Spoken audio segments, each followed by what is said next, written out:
काठमाडौँको मेयरमा बालेन शाहको जित। यो कुनै चान्सको कुरा थिएन, न त कुनै भाग्यको खेल। यो त थियो एउटा एकदमै राम्रोसँग हिसाब किताब गरेर बनाइएको आधुनिक राजनीतिक मार्केटिङको सूत्र। आउनुहोस् आज हामी यही सूत्रलाई पर्दाफास गरौँ। हो, यही प्रश्नले सबैलाई अचम्ममा पारेको थियो, हैन त? कसरी एउटा 31 वर्षको स्वतन्त्र युवा जसको पछाडि न कुनै पार्टी थियो न कुनै ठूलो संगठन, उसले कसरी वर्षौंदेखि जमेको राजनीतिक किल्लालाई एक्लै हल्लाइदियो? ल, यसको गहिराईमा डुबुल्की मारौं। यो कुनै सामान्य जित थिएन।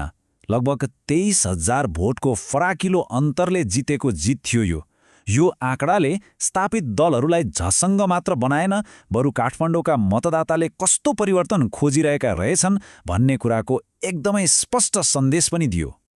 त्यसो भए यो अभूतपूर्व सफलताको सूत्र के थियो त? आउनुहोस् पहिलो भागमा केन्द्रित हौं, ब्रान्ड र समय। कसरी एउटा बिल्कुलै फरक व्यक्तिगत ब्रान्ड र सही समयको योजनाले उनको जितको जग बसाल्यो, अब त्यो हेरौं। सुन्नुस्, यो जित रातारातको निर्णयले आएको होइन। 2017मा उनले फेसबुकमा लेखेको यो पोस्टले नै उनको लामो सोचलाई देखाउँछ। जब ठूला दलहरू को उठ्ने भनेर छलफल गर्दै थिए, उनले त महिनौं अघि आफ्नो उम्मेदवारी घोषणा गरेर मतदातासँग जोडिने त्यो अमूल्य समय पाइसकेका थिए।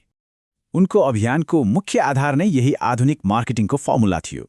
सोच्नुहोस् त, उनले आफूलाई एउटा प्रोडक्ट जस्तै बजारमा लन्च गरे, त्यसपछि आफ्नो आइडिया मार्फत मतदातासँग कनेक्ट भए, विश्वास जिते र अन्तमा नतिजा डिलिभर गर्ने वाचा गरे। यो उम्मेदवार भन्दा पनि एउटा बलियो ब्रान्ड बनाउने प्रक्रिया थियो। अब कुरा गरौँ बालेन ब्रान्डको। यो उनको रणनीतिको सबैभन्दा महत्त्वपूर्ण हिस्सा थियो। उनले आफ्नो पहिचानलाई यस्तो तरिकाले प्रस्तुत गरे जुन सायद पहिले कसैले सोचेको पनि थिएन। उनको ब्रान्डको समीकरण एकदमै सरल तर शक्तिशाली थियो। एकातिर समस्या समाधान गर्ने इन्जिनियरको तार्किक दिमाग र अर्कोतिर जनताको भावनासँग सिधै जोडिने र्यापरको सृजनाशीलता। हो, यही अनौठो मिश्रणले उनलाई युवा र बौद्धिक दुवै वर्गमाझ लोकप्रिय बनायो। उनको अभियानको अर्को महत्त्वपूर्ण पक्ष के थियो भने उनी नकारात्मकताबाट एकदमै टाढा रहे। उनले अरूलाई गालीगलौज गर्नुको सट्टा तथ्य र तथ्याङ्कमा आधारित ठोस समाधानहरूमा आफ्नो पुरै ध्यान केन्द्रित गरे। हो, यो भनाइ उनको दृष्टिकोणको एक उत्कृष्ट उदाहरण हो। यसले के देखायो भने उनले हरेक समस्याको लागि राम्रोसँग गृहकार्य गरेका थिए। यस्ता तथ्याङ्कसहितका समाधानले मतदातामाझ उनको छवि एक गम्भीर र सक्षम उम्मेदवारको रूपमा स्थापित गर्यो। उनको घोषणापत्र केवल चुनावी वाचाको लिस्ट मात्र थिएन, यो त राम्रोसँग अनुसन्धान गरिएको एउटा विस्तृत योजना थियो। शिक्षादेखि फोहोर व्यवस्थापनसम्मका विषयहरू थिए र सबैभन्दा महत्त्वपूर्ण कुरा के थियो भने यी योजनाहरूलाई कार्यान्वयन गर्न 30-35 वर्षको अनुभव भएका विज्ञहरूको टोलीले समर्थन गरेको थियो। ल, राम्रो योजना हुनु एउटा कुरा हो, तर त्यो योजना जनतासम्म कसरी पुर्याउने त? हो, यहीँनिर आउँछ उनको सूत्रको तेस्रो र सायद सबैभन्दा महत्त्वपूर्ण तत्त्व, कम लागत तर उच्च प्रभावको डिजिटल क्रान्ति। यो तुलनाले पुरानो र नयाँ राजनीतिक अभियानको भिन्नता छर्लङ्ग पार्छ। जहाँ ठूला दलहरूले र्यालीमा लाखौं करोडौं खर्च गरिरहेका थिए, बालेनको अभियान फेसबुक, टिकटक जस्ता प्लेटफर्महरूबाट आफै फैलिरहेको थियो, त्यो पनि लगभग सित्तैमा।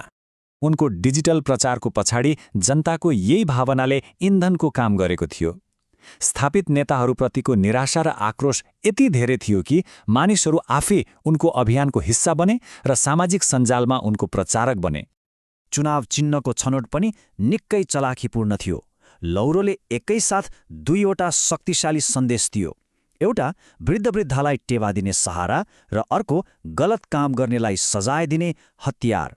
यो सरल प्रतीकले मतदाताको भावनालाई छुन सफल भयो। ल, बालेनले काठमाडौँ त जिते, तर यो जितको अर्थ के हो? यसले नेपाली राजनीतिमा कस्तो तरङ्ग ल्याउला? अब हामी यही बृहत्तर प्रभावबारे अलिकति कुरा गरौँ। अन्त्यमा बालेनको अभियान मार्केटिङको दृष्टिकोणले एउटा मास्टर क्लास नै थियो, यसमा दुई मत छैन। तर एउटा कुरा के याद राख्नुपर्छ भने काठमाडौँमा सफल भएको यो मोडललाई पुरै देशमा लागू गर्नु बिल्कुलै फरक कुरा हो। यो चुनौती हिमाल चढे जस्तै कठिन पनि हुन सक्छ। र अन्तमा एउटा महत्त्वपूर्ण प्रश्न सोच्नको लागि छोडेर जाउँ कि एउटै व्यक्तिको व्यक्तित्व र स्थानीय मुद्दामा केन्द्रित यो सफलताको सूत्र राष्ट्रिय राजनीतिमा पनि दोहोरिन सक्छ? सायद यही प्रश्नको जवाफले नै नेपालको आगामी राजनीतिको बाटो तय गर्नेछ।